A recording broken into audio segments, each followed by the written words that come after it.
Mga Salmo, 11 kabanata.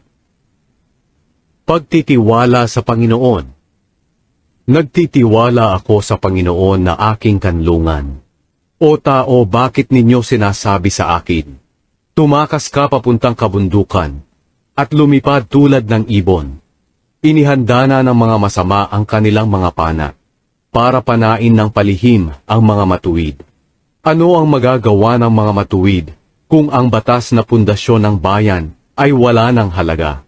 Ang Panginoon ay nasa kanyang templo, at nasa langit ang kanyang trono. Tinitingnan niya at sinisiyasat ang lahat ng tao.